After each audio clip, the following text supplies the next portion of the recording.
Bismillahirrahmanirrahim. Assalamualaikum warahmatullahi wabarakatuh. Allahumma sholli ala Sayyidina Muhammad wa ala alihi wa sahbihi ajmain.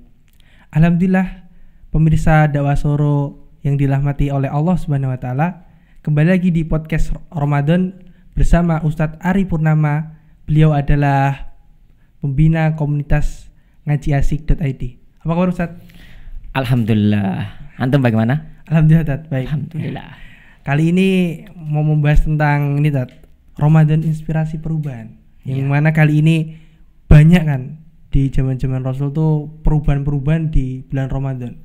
Menurut pandangan Ustadz Ari Purnama ini bagaimana? Ya, baik.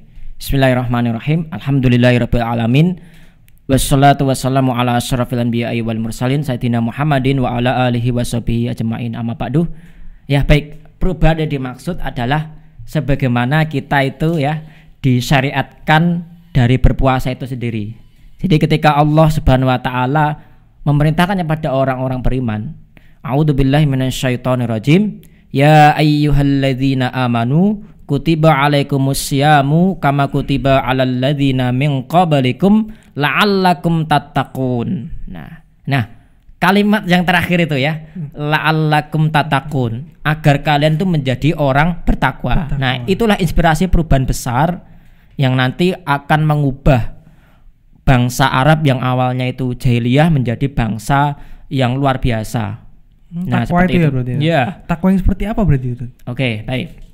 Jadi la'allakum tattaqun ya, sebagaimana Allah Subhanahu wa taala tadi mengisyaratkan ending dari kita berpuasa adalah bagaimana atau sebagaimana yang kemudian diungkapkan ya, takwa definisi yang sebagaimana diungkapkan oleh khalifah yang keempat ya, Sayyidina Ali bin Abi Thalib karamallahu wajhah.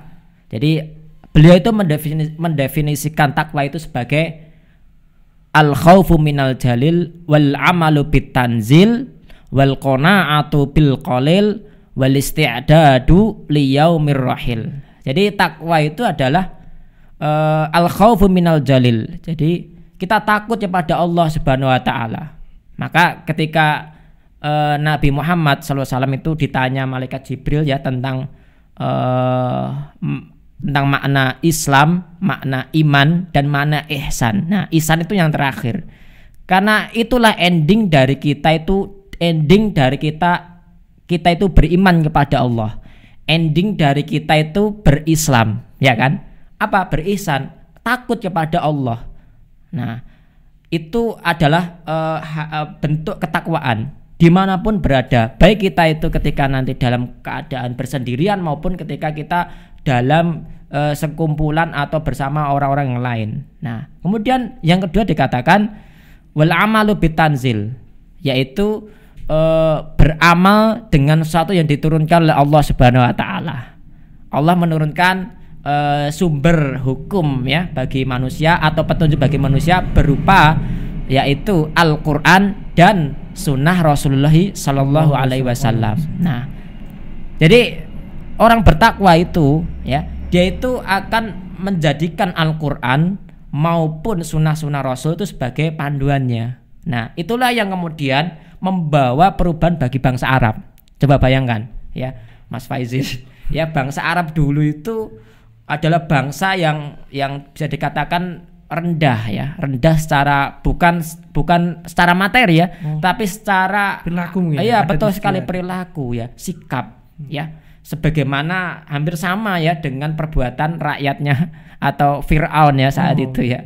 Nah, coba bayangkan ya, saat itu orang-orang Arab itu terbiasa minum minuman keras. Wanita-wanitanya itu mohon maaf itu dengan mudahnya menjajakan diri. kemudian bertransaksi riba itu secara ugal-ugalan ya. Oh, gitu ya. Wah, luar biasa. Dan banyak sekali ya, seperti mengubur bayi perempuan hidup-hidup. Nah itu. Kemudian juga dikatakan takwa itu wal qanaatu bil qalil, menerima dengan sesuatu yang sedikit. Maknanya apa? Kita menerima dengan apa yang sudah diputuskan oleh Allah Subhanahu wa taala. Artinya kita menerima qada Allah. Jadi ketika Allah itu menetapkan kita seorang laki-laki, kita lahir di daerah mana, kemudian kita diberikan rezeki seberapa, jodoh kita seperti itu. Nah, itulah qada Allah Subhanahu wa taala. Kita menerima. Nah, segala sesuatunya itu adalah dari Allah ya. Meskipun itu qalil, meskipun itu sedikit. Nah, ya. Oke, seperti itu Mas Faizin. Nah, jadi perubahan inspiratif, Tat. Inspiratif ini menurut Ustadz itu yang pas Ramadan, momennya yang ini pas nih kayak gimana? Inspiratif yang seperti apa gitu loh. Pas Ramadan ini khususnya, wabil khusus bulan ini, tahun ini. Ya, 1442. Ya, baik. Inspirasi itu kan artinya memunculkan ide baru ya. Konsep baru, pokoknya sesuatu yang bentuknya baru dan berbeda dengan yang lainnya, atau kita memunculkan ide agar kita menjadi lebih baik. Nah, tentunya Ramadan ini adalah bulannya kaum muslimin. Artinya seluruh kaum muslimin itu di dunia itu merayakannya dengan berpuasa. Nah, Ramadan ini seharusnya menjadi inspirasi bagi kita ketika Allah Subhanahu wa taala itu memerintahkan kita berpuasa. Artinya kita menahan diri dari makan dan minum, kemudian dari segala hal yang membatalkan puasa, mulai dari terbit fajar sampai terbenamnya fajar. Itu kita bisa melakukan ya, menahan makan minum. Maka seharusnya itu bisa menginspirasi bagi kita untuk apa? Menahan diri dari segala hal-hal yang melanggar atau mendatangkan dosa bagi kita. Ya, pun juga kita bersegera. Nah, ketika kita misalnya untuk bersegera berbuka puasa, kita bersegera semangat gitu kan, maka itu juga harus menjadi inspirasi ketika Allah itu menyerukan kita, memerintahkan kita akan suatu hal, kita bersegera ya. Nah, sama itu kan. Nah, itu harus menjadi inspirasi bagi kita ya. Wabil khusus kemudian keadaan kita ya secara umum kaum muslimin hari ini tidak semuanya itu sedang dalam keadaan bergembira. Kita bisa tengok misalnya di Xinjiang, di Palestina, di Syam, dan di beberapa belahan negeri kaum muslim lainnya hari ini pun mereka butuh inspirasi dari kita utamanya. Nah, seperti itu. Nah, banyak bencana Tat yang panjenengan sampaikan tadi, musibah dan sebagainya pada kaum muslimin. Nah, menurut pandangan Ustadz nih, inspirasi atau inspiratif apa yang bisa dilakukan gitu loh? Iya, baik. Benar sekali ya, kita hari ini umat Islam secara umum itu membutuhkan inspirasi dari kita semuanya ya, utamanya di Indonesia. Nah, inspirasi seperti apa ya? Tentunya adalah tadi seperti saya katakan, inspirasi adalah ide yang kita tuangkan agar keadaan kita menjadi lebih baik. Nah, ide apa yang kemudian kita ingin keluarkan adalah umat Islam ya itu harus menyadari hal-hal yang menyebabkan mereka itu terpuruk. Kondisinya hari ini jauh dari apa yang dikatakan sebagai khairu ummatin, umat yang terbaik. Nah, ini semata-mata bukan kemudian persoalannya sederhana. Oh, ini takdir Allah gitu kan. Oh, ini sudah ketetapan Allah begitu ya, mau bagaimana? Tidak ya. Harus ada upaya ya untuk menyelesaikan segala problematika ini. Bahwasanya masalah ini adalah ada sabab dan musababnya. Kausalitas berarti. Ya, ada kaidah kausalitas. Artinya tidak sederhana kemudian itu takdirnya Allah begitu ya. Itu terjadi ya, seperti itu. Ya. Artinya ini ada kaidah sabab musabab atau kaidah kausalitas yang memang harus kita upayakan ya. Apa?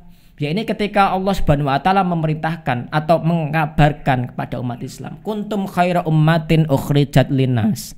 Kalian umat Islam, umatnya Nabi Muhammad sallallahu alaihi wasallam itu adalah sebaik-baik umat yang kemudian dilahirkan di tengah-tengah manusia. ta'muruna bil ma'ruf wa tanhauna 'anil munkar wa tu'minuna billah. Ya, apa? Kalian itu adalah memerintahkan kepada yang ma'ruf, mencegah dari yang munkar, dan menjauhi dari dan beriman kepada Allah. Nah, apa artinya apa? Ketika kita ingin memperbaiki dari keadaan yang bukan khaira ummah, ya kan?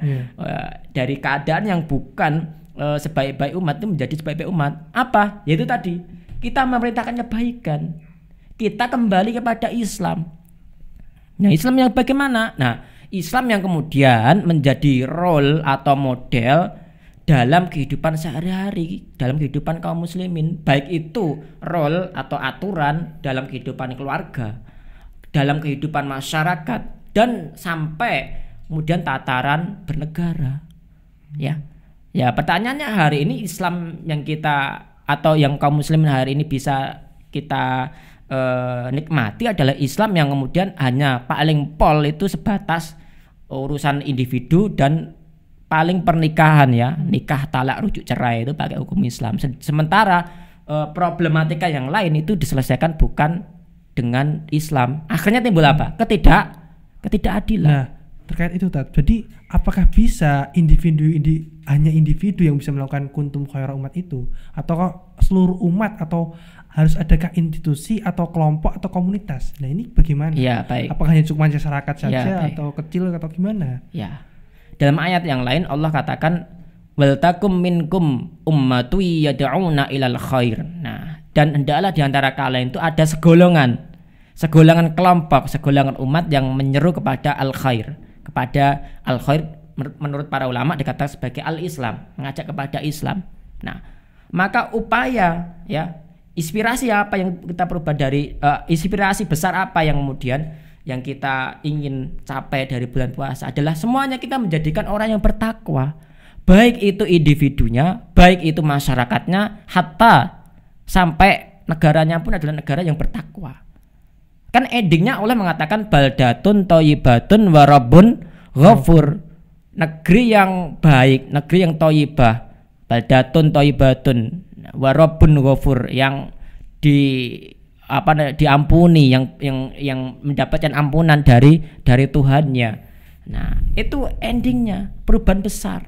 Nah, kalau kemudian puasa ini hanya sekedar formalitas, artinya ya sekedar puasa hanya sekedar menahan makan dan menahan dari hal yang membatalkan puasa yang lainnya, itu ya hanya sekedar formalitas. Artinya roh sepuasa itu tidak kita dapatkan.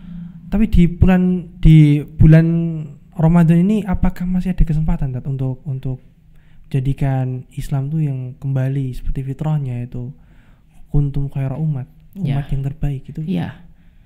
Tentunya sangat bisa, asalkan kita mau merubah. Nah, pertanyaannya, apa yang kita rubah adalah cara berpikir kita, cara pandang kita.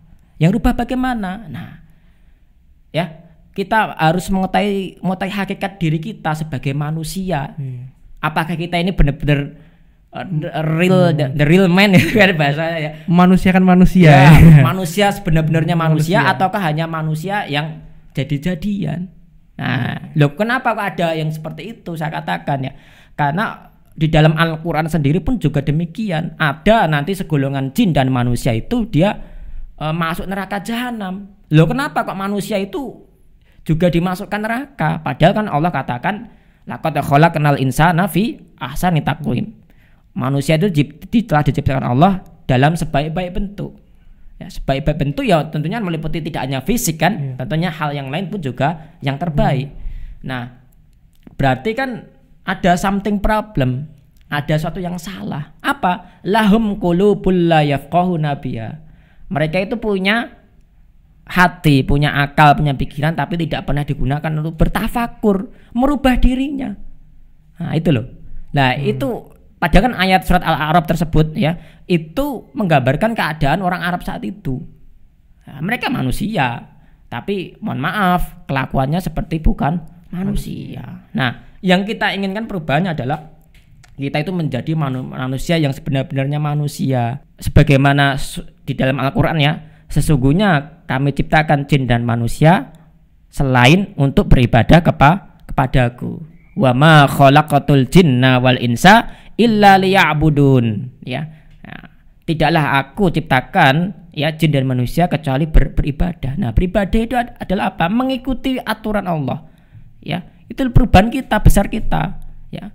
Bagaimana kita menjadi la'allakum tattaqun, menjadi orang yang mutakin, menjadi orang yang bertakwa kalau kita tidak mengikuti perintah dan larangannya Allah Subhanahu wa taala. Nah, itu perubahan besar, dan ketika kita ya benar-benar menjadi orang bertakwa, itulah ending dari puasa kita, ya. Ya, yaitu adalah menjadi orang yang terbaik. Ya, begitu. Terima kasih Ustaz atas terima kasih. Jangan kali ini di podcast Ramadan. Teman-teman Dakwah Solo yang dirahmati Allah, jangan lupa untuk like, komen, dan subscribe channel Dakwah Solo dan share sebanyak-banyaknya. Bila taufiq wal hidayah, wassalamualaikum warahmatullahi wabarakatuh.